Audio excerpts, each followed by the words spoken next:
astaanta saddexaad ee maansada soomaalidu waa dhextaalka oo ah tixyar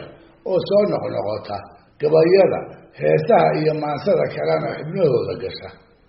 dhex socoto iyo dhextaalana waa la odhan jiray mar sida ararta ayuu gabyaagu u adeegsadaayo isaga ayaa isku ammaana gabaygiisa ku faanaya ragga kalena ku guulguula mar kalena maanse tiro badan oo uu tiriyey dhowr arrimood oo kale kaan ahna xambaarsan ayuu ku kala soocaa ujeeddo markuu ebyaba meelisya dhextaala ayuu ku xijiyaa markaas buu tan kale ee xigta uga gudbaa si kastaba ha ahaatee marar badan waxay soomaalidu i weydiisaa haddaan garanayo gabyaagii ugu horreeyey ee dhextaalka soo rogay taasina ma aha iyada oo gaf laga nabdoon yahay su-aal laga jawaabi karo sidaasoo ay tahay haddana soomaalida reer hawdka ah qaarkeed ayaa qabta allaha u naxariistay gabyaagii caanka ahaa ee cali dhuux la odhan jiray inuu ugu horreeyey cid maansada dhextaal u yeesha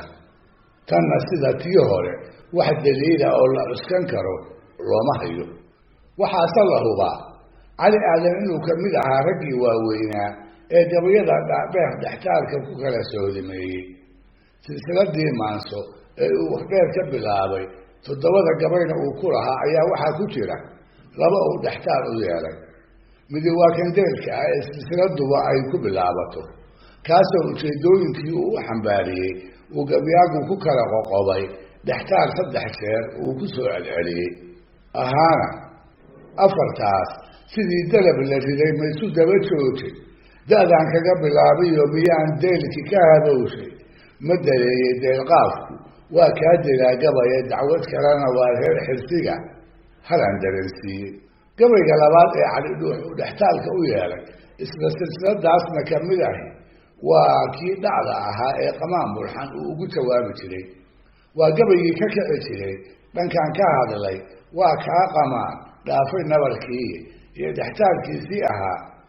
afartaasu waa dhaabad gabay iyo dhextaalkii halal dhagaxyo waaweyn ka culus waa dhugsiin jireeye maansada uun layskama dhaho iyo waygu soo dhacay dhudaheeda layskuma qaldee dhibic yar baanbaan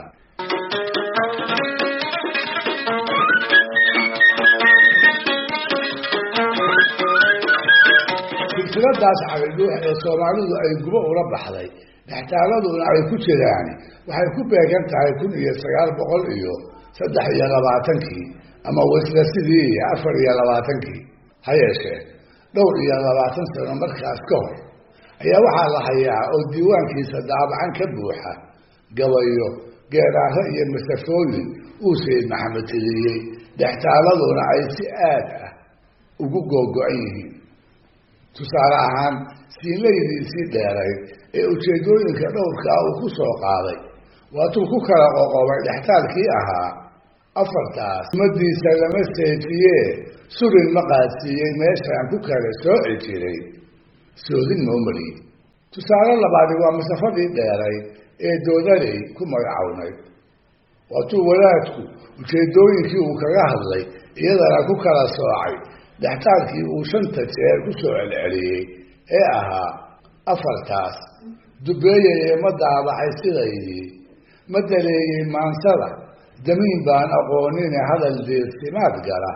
duri waa u oran jiray tusaale saddexaad iyada oo dhextaalada sayidka aan mid la nacaa ku jirin ayaa haddana waxaa iila sii culus mid uu u yeelay gabayadiisa kuwa ugu waaweyn midkood waa gabayga caanka ah ee gudban iyo gaaralagadba loo yaqaan 1905 uu tiriyey waa dhextaalkii ahaa afartaas gaddii aan bartiyo goroolodaydiide garbigaan ka soo hoorin jiray godolna qaygiide madfac gow yidhaahdiyo rasaas gidinigtoodiide guula ama roob da-ahaya iyo gababaxdiisiide onkal guguuclayn iyo hillaac galalacdoodiide gufaaciyo gudgudo soo curtay iyo garamahoodiide guluuliciya mayay laysku daray garangalkoodiide gal xadheed haddaad soo gabraday gal iyo duufaande badgariirtay mawjado gurxamay gacamadii aylde sir la gooray waayeel gabyiri garangartoodii xariir lagu gilmaamada hayiyo gola furaasheedle xaajada ninkii garan hayiyo gig iyo sheegeedee gobo kalana waa aniga iyo gadiska sheegayda